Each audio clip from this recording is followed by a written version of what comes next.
It is almost midnight, and you hear it start from the hallway rug, that low, rhythmic hack, her neck stretched flat, her whole body rocking forward like a small wave. 3 times. 4, 5. You are already out of bed with a paper towel in your hand because you have stopped counting how many times this has happened this month.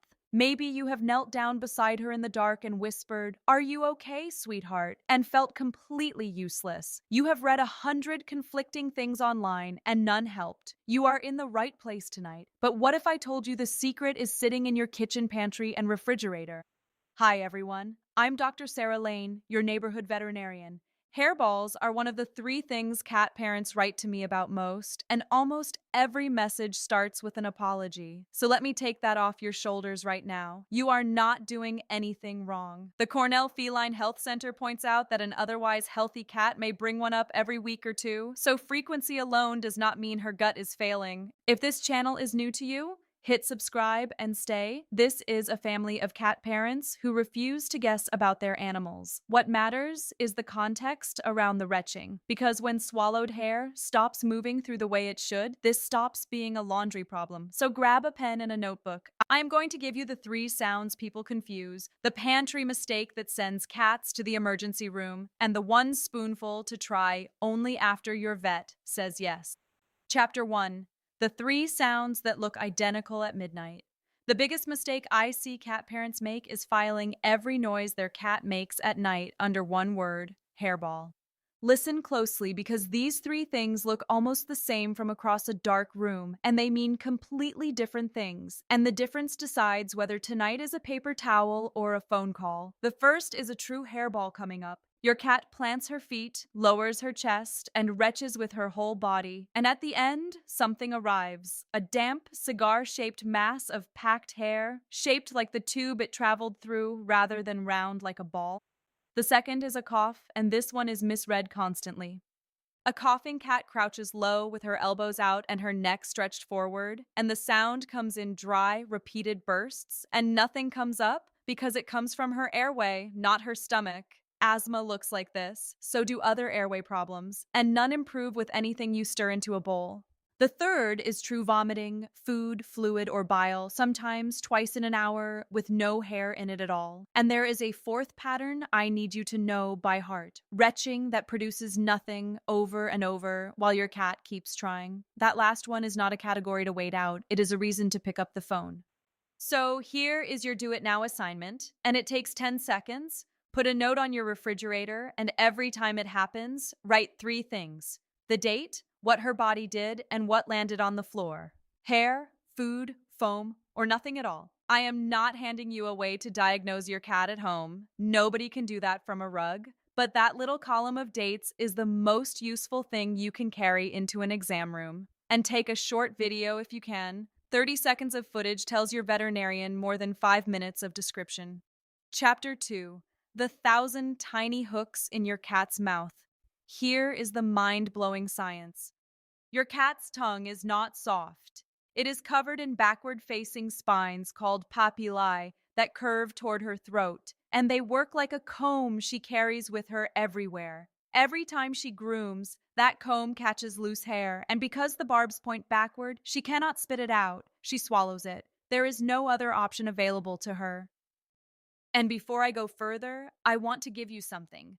I have put everything I know about supporting a cat at home into a little book called The Natural Cat Care Companion: Grooming, Hydration, What to Watch For, When to Call, and it is yours free. Point your phone at the code on your screen and scan it, and the book is on its way. Now back to that swallowed hair. Hair is keratin, the same protein in your own fingernails, and her stomach has no enzyme that can break it down. Let that sink in. The material she swallows every single day is, chemically speaking, indigestible to her. Most of it still does exactly what it should. It travels down the tract with everything else and leaves in her stool, quietly, the way it has for thousands of years, and you never know it happened. The trouble starts when some of it stays behind, tumbles, and packs together with fluid and food into what we call a trichobezoar, a wad of felted hair too big to move on. Imagine swallowing a teaspoon of thread every day of your life and never being able to choose otherwise. That is her normal. And some cats swallow far more than others. Long coats, shedding season, allergies, or skin disease that drive her to overgroom, stress or pain that turns grooming into a coping habit, and any gut problem that slows things down. And multi-cat homes count double because cats who groom each other swallow hair that was never their own. Chapter 3: The Kitchen Shortcuts That Send Cats to the Emergency Room. Please hear this vet warning because it is the most important part of this video and where good intentions seriously harm cats. Here's what the internet doesn't want you to know. Most of the dangerous cat advice online is not malicious. It is human medicine pointed at an animal whose body handles almost nothing the same way. Never give hydrogen peroxide to a cat. It gets passed around as a way to make an animal bring something up, and in cats it can inflame and damage the lining of her stomach. Never pour cooking oil or melted butter into her food to grease things along. A cat who is retching can inhale a mouthful of oil into her lungs, and fat like that can upset a pancreas too. Never reach for a human laxative or stool softener. Doses built for a 160-pound person do not scale down to a 9-pound cat, and some of those products can pull her fluid and minerals dangerously out of balance. Never force feed anything into the side of her mouth with a syringe when she is already gagging. That is how food ends up in an airway. Never assume a product built for a dog is safe for a cat. The labels sit side by side on the shelf, and the ingredients are not interchangeable. Never offer milk or cream to help things slide either. Most adult cats do not handle lactose well, and you will trade a hairball for a night of diarrhea. And never, ever put essential oils on her, in her water, or in a diffuser in the room she sleeps in. Cats lack some of the liver pathways other species use to process those compounds, and tea tree, citrus, pine, and eucalyptus oils are toxic to them. Now, let me be just as clear in the other direction. The villain here is not your veterinarian's shelf. Those petrolatum-based hairball gels your vet may hand you are not poison, and I do not want you throwing out something a professional chose after examining her. If someone online tells you to dump a product your own vet recommended, that person has never met your cat. And if your cat is retching over and over with nothing coming up, or her belly is tense and painful, stop every home idea in this video and call your vet today. Chapter 4: The 2 boring habits that beat every remedy in your kitchen. Let me tell you a secret: no product label will print. Most of the hairball problem is solved before the hair is ever swallowed. The Cornell Feline Health Center's first recommendation is not a supplement. It is a comb. Daily brushing or combing removes the loose hair while it is still on the outside of her, and every hair you catch in the bristles is a hair that never reaches her stomach. Here is how because technique is why most people give up.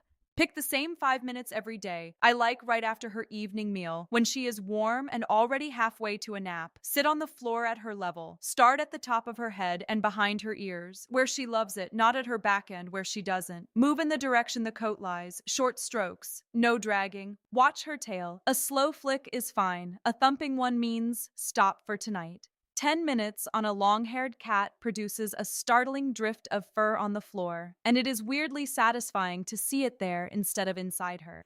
Second, water. This is where indoor cats quietly fall behind. Cats evolved in dry places and drink poorly by design, and dry kibble leaves them on a thin margin. VCA's guidance on hairball management puts adequate hydration near the top of the list, alongside regular grooming and addressing whatever skin or gut problem is underneath. So make water impossible to ignore. A wide, shallow bowl she doesn't have to dip her whiskers into, placed away from her food and the litter box, refilled twice a day. If your veterinarian is comfortable with it, a wet food meal adds real fluid to her day, and moisture moving through the tract keeps everything else moving with it. And add a second bowl in another room, proximity alone moves the needle. Third, go back to that note on the refrigerator and add 2 columns: how often, and whether actual hair came up or it was food, foam, or nothing. A cat producing one hair-filled episode every few weeks, eating well and passing normal stool, is a very different animal from a cat retching 3 times a week with nothing to show for it. The second cat needs an exam, not a spoonful of anything. And here is who is most at risk. Long-haired cats, your Persians, Maine Coons, Himalayans, and every gloriously fluffy rescue of unknown parentage. Cats in spring and fall, when the coat turns over and loose hair doubles overnight. Cats who overgroom because they itch, because they hurt, or because something at home has them anxious. Senior cats who lick more when a joint aches. And cats with a gut that already empties slowly. If that is your cat, stay with me, because in a moment I am going to tell you exactly what I would consider stirring into her bowl and why I want your vet to say yes first. If you saw the thumbnail saying add this to their bowl, this is exactly what I meant.